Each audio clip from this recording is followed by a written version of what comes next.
Hello everyone, welcome back to the Uncharted Frontier. We were able to fix our Mars problem, surprisingly, by the spacecraft had slight rotation to it, and when it rotated, it eventually got solar power after time warping Verb, as we have persistent rotation, so I was able to get it on a better trajectory after that. I did forget to hit record, so now we currently have Horizon 2B built, and in the VAB, I designed a communications relay probe. So I guess we'll just roll out Horizon 2B, which is a test of a better parachute system. It's a suborbital flight. Here, we can put a pilot in that for whatever reason we may need to. And this episode will be mainly focused on bringing back the crew agency, and besides that, just overall wrapping up the series the season, because the end of season 1 will be the positioning of a space station in low Earth orbit. So, without further ado, we will launch the spacecraft that will test the parachute's grade needed for the kind of missions out of Earth's atmosphere, for the reason solely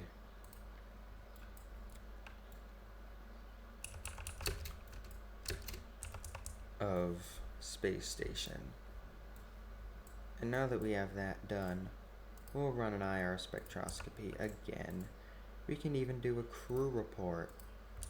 Keep the experiment, then as we raise our altitude, then set it back down, Mitlon will descend into Earth's atmosphere at an alarmingly high speed. But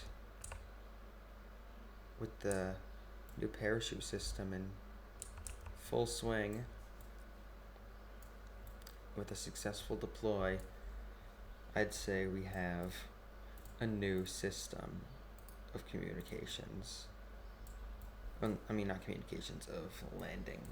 I just kept thinking of the ComSat we made, but it appears this thing will be landing in central Brazil. So just sit down, relax, and enjoy the parachute landing of this spacecraft. As once we get a small space station in low Earth orbit, season 1 will come to an end, and who knows, you might even get a little cinematic at the end of the, almost as a little series finale type thing in preparation for what comes next in the video series, that is, of, the Uncharted Frontier. And, it's been a journey, for sure, from the days of our early program to where we are today. We land, recover, and make large amounts of money off of what we get. But that relay sat we designed will have to wait for season 2, as season 1 will not need the relay. And I think season 2's start will begin around the time that we re-arrive at Marscom's entry, which is just around the corner. Early space stations will give us docking ports, I assume. If not, we don't need them, but I just saw them and it did. So, that's good to know. That will take 300 days, in fact. But putting it all into research and development is now at a higher state, and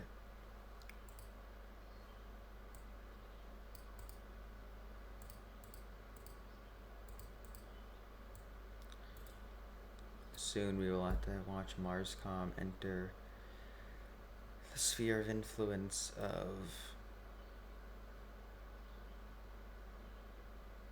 I didn't press that, huh?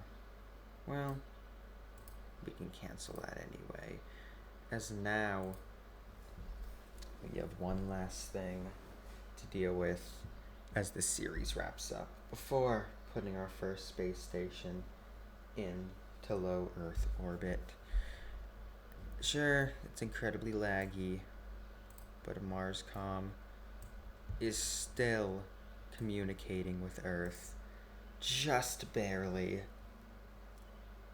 but communicating well enough to be able to transmit its data from Mars back to Earth.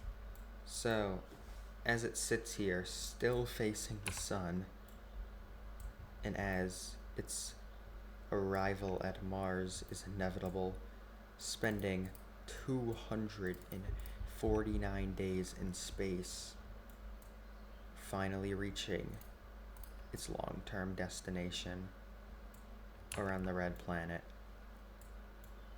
And where is this red planet, you may ask? Well, there it is in all its glory. Mars. And from this planet, we will get the first data from another world. And that data will be photographs from Mars,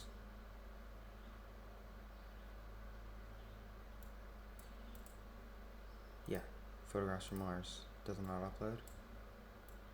Do you not have the electric? You don't have the electric ability. Crap. We really do need that amount of quote unquote. Well, here's what we'll do. Review data, keep the experiments, even keep the telemetry report we got from out here.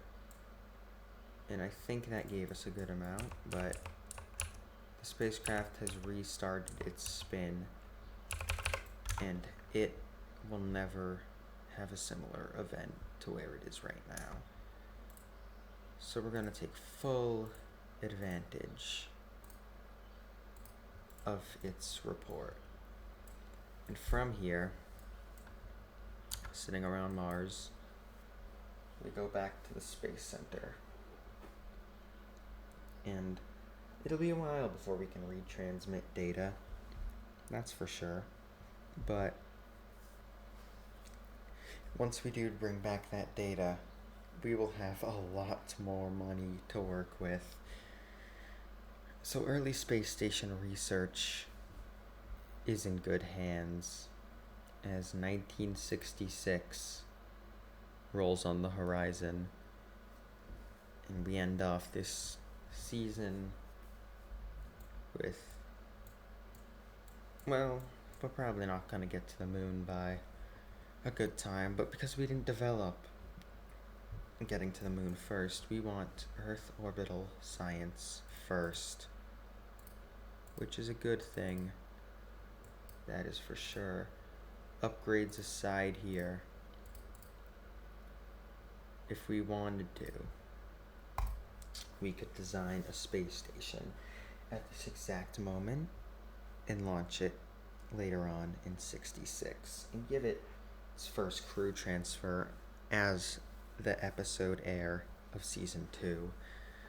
Now, we have to watch as an amazing vehicle is about to take form.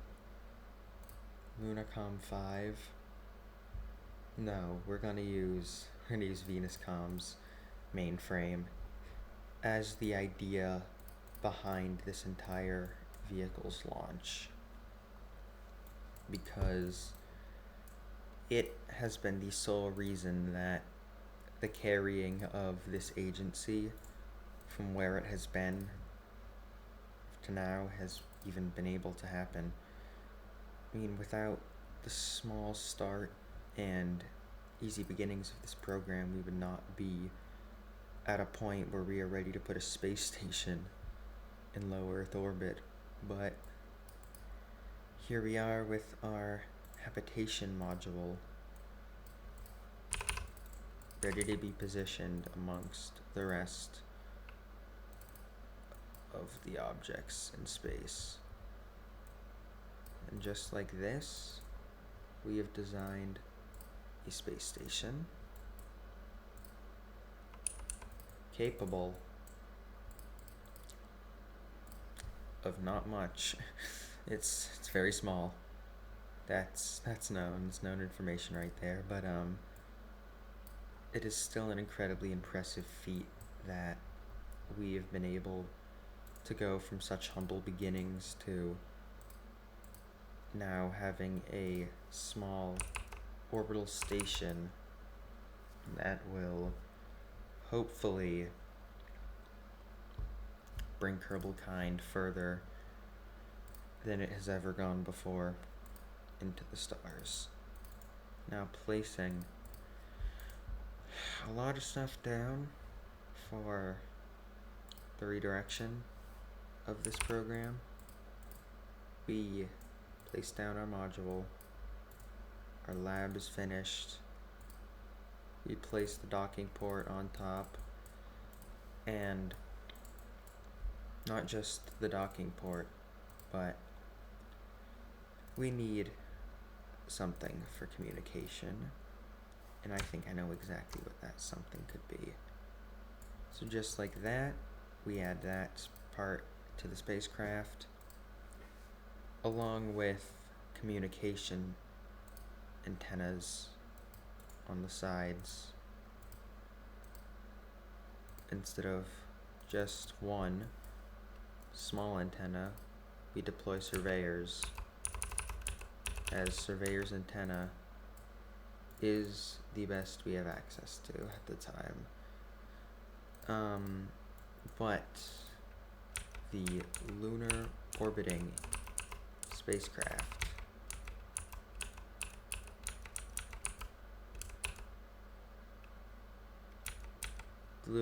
antenna I think we'll have to use, but I'm not sure yet. I'm just trying to find a basic one that will look good. That'll look good. That'll look really good actually. So we'll just go to electrical and finally start the design of the station itself, which granted will not be much, but it is a start to a program that will last years longer than this station, and this station's development is what proves that we are capable of this. And just retracting all of these for launch, which will happen in 65 days. Building the fairing that will house these. And looking at, hey, that's stage 5, it's a good amount of delta V. So does that, so does that. Is this thing's TDR? 40? Ugh. Sorry, it's gonna need a new engine. But,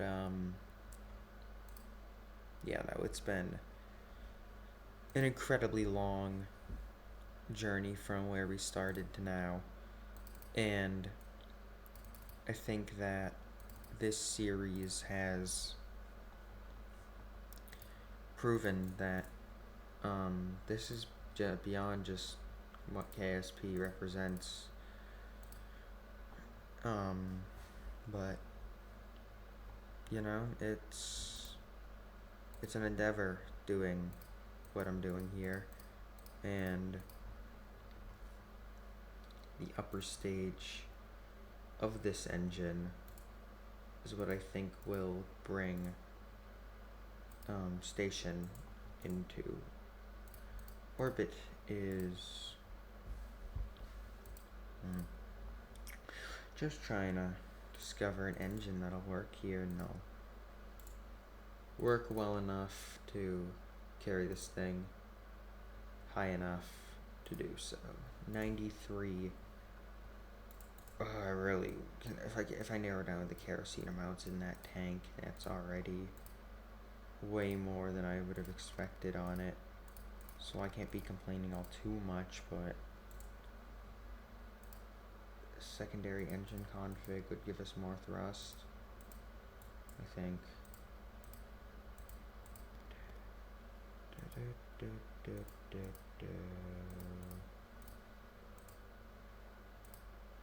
There we go. Now we're just gonna grab ourselves. Actually, you know what we're gonna do?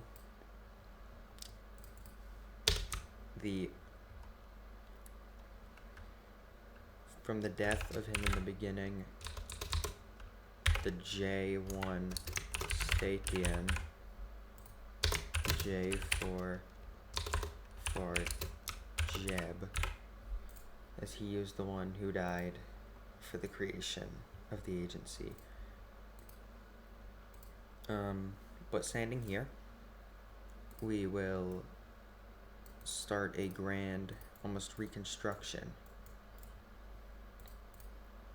of putting better tanks along the bottom of this. By better, I mean, well, a lot longer. In fact, it's a much bigger tank than that we started with initially, but E1s in their highest configuration, E1s will give us enough thrust for this mission, which I think I could use 2 of them. That would be perfect, but I don't know if I have engine mounts, like, as an ability yet. Yeah, I have these, but, like, what are these gonna do? This is our main engine skirt, but it is primarily the driving factor to get this thing off the ground, and, well, I don't think auto-jettison would be a good idea for it, honestly, because what auto-jettison would do is just have the vehicle be pushed a bit harder, I'd like to say, to orbit, but it doesn't need that hardened push. So I think that the 4,000 meters per second of delta V that this thing has on it is more than substantial for that, but auto-jettison is disabled, decoupler disables staging, and the J1 station will be our longest build yet, as to get it off the ground we will need a incredibly large payload. It might even take us till halfway through 66. But in the end, the orbit of this station will prove that this agency is able to sustain itself, and the expansion of this stage and station over time will also prove that. We will have to wait out the full 101 days of this thing's building for it to even be usable. We have an R1 in spaceplane storage, which is interesting, but 99.9% completion on that vehicle is a little much. Now that we have 107 science gained from just that, we can launch the J1 station with, doesn't need crew. It can just sustain itself regularly. And what I will say is, if I'm on the launch pad and I realize something's wrong, I don't know if I can roll back the vehicles, so I don't know if I'll reverting then. But if I do, then that'll be the one time reverting is allowed. So you can always look at it like that. But now having station on the launch pad and ready for its maiden flight. Station, go for liftoff. And the sheer power that this vehicle brings.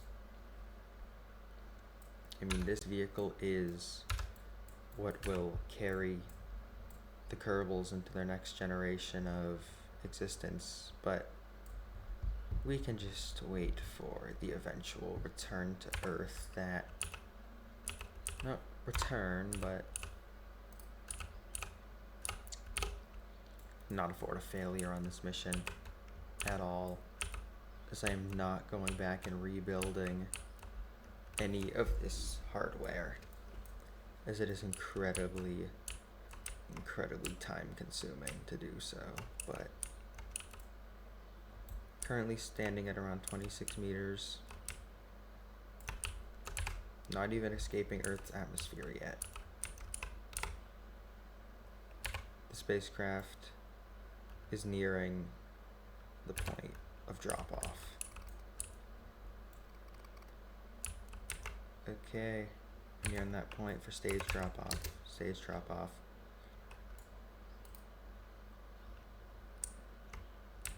One to 70.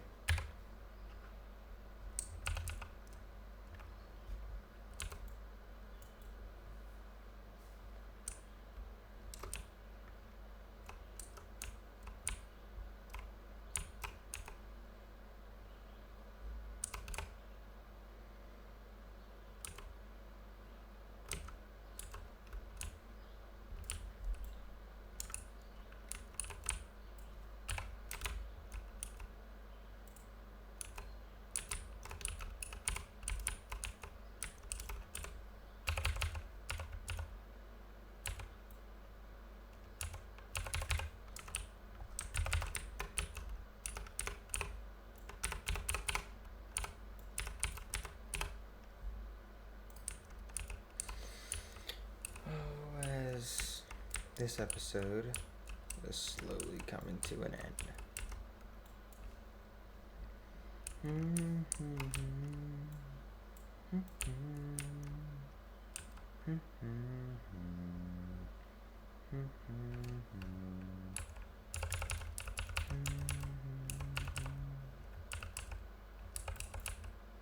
But we're actually quite high up, and that's not something I like. So we're gonna actually circularize the station. By circularize, I mean get closer to the equator, which is a lot easier said than done.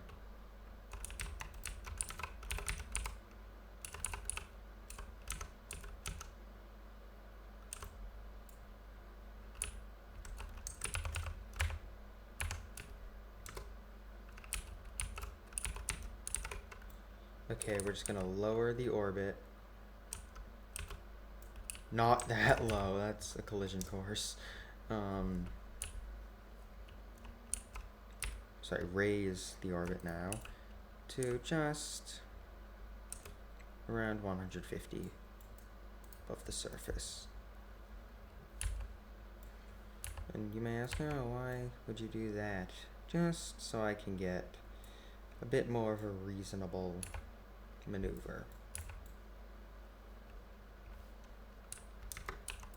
Because I do not feel like building an entirely new launch vehicle just to bring this thing down to the altitude I want it at, which is roughly the same near circular orbit.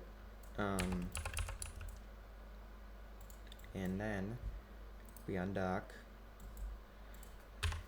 The station turns on its panels for the first time.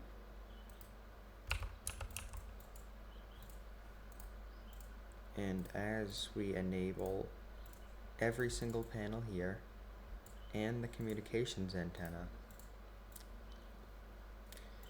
we have put a space station in low Earth orbit. we'll bring up crew at the beginning of season 2. But until then, see you guys in the next season of the Uncharted Frontier.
Creatures of my dreams.